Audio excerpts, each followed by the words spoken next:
Sa gitna ng ingay at pagiging komplikado ng entertainment industry, isang balita ang tila nagpatigil sa daloy ng oras para sa mga tagahanga nina Daniel Padilla at Kyla Estrada. Kung makailan lamang isang makaysaysayan at emosyonal na kaganapan ang naganap na nagpatunay ang tunay na pag-ibig ay lagi nakakarap ng paraan upang manaig.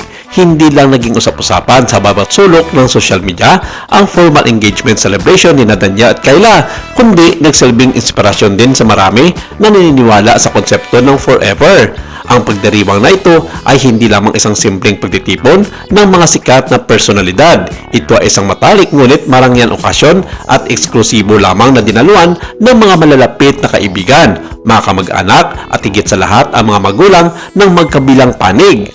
Ayon sa mga nakasaksi na puno ng wagas ng kaligayahan, tawanan at luwa ng sayang kapaligiran sa loob ng venue. Ang pagsasama ng dalawang pamilya ay ginawang opisyal na may pangakong binitawan sa harap ng mga nakasaksi sa kanilang paglalakbay bilang magkasintahan.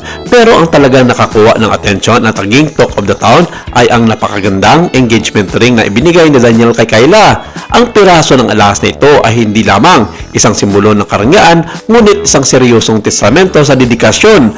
Ayon sa mga ulat, ang singsing na ito ay nagkakalaga ng tumataginting na 2 milyong peso. Ngunit para sa mga malapit kay Daniel, ang presyo ay pangalawa lamang sa mensaheng dala nito. Iniulat na plano ng aktor ang bawat detalye ng singsing mula sa pagpili ng pinakamataas na kalidad ng bato hanggang sa disenyong ito upang matiyak na magiging karapat-dapat ito sa babaeng gusto niyang makasama sa buong buhay niya. Ang kislap ng singsing sa daliri ni Kyla ay tila nagsasalbing salamin na mas maliwanag na kinabukasan na magkasama silang naglalakad na magkahawak kamay. Hindi naging madali ang paglalakbay ni Daniel at Kyla sa puntong ito. Sa paglipas ng mga taon, hindi sila nakaligtas sa mata ng publiko at sa iba't ibang mga intriga, mga chismis at haka-haka na kadalasang nagtatangkang sirain ang kanilang relasyon.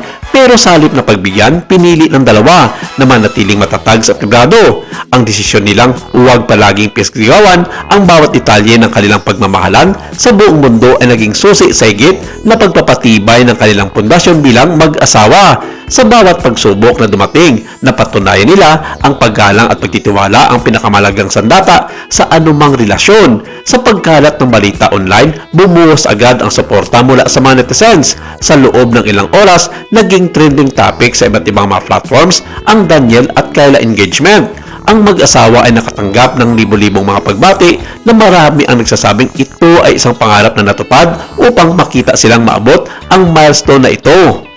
Ang mga viral na larawan at video ng kanilang masayang pagpapalitan ng mga ngiti, mga yakap at halik ay mabilis na naging viral na nagpapakita kung gaano ang paghanga ng mga tao sa kanila bilang mag-asawa. Pero alam nyo ba ang katotohanan tungkol sa balitang ito? Ito ay dahil sa sinabi kumakailan lamang ni Janice de Belen, ang ina ni Kyla na buntis raw ang anak kay Daniel Padilla.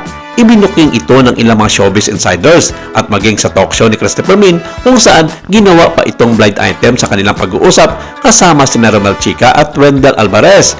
Nabuking ang pagkakilanlan ng mga nasabing sangkot na celebrity dahil sa hindi maingat na pang-i-spoke ng 3 showbiz commentator na bagay naman nagbigay clue sa lahat ng mga followers ng nasabing YouTube vlog ni Christopher Min. Sa ngayon, tahimik pa ang kampo ni Daniel Padilla at Kyla Estrada tungkol sa panibagong update sa kanila, nakalat na ngayon online at sa lahat ng mga antas ng social media.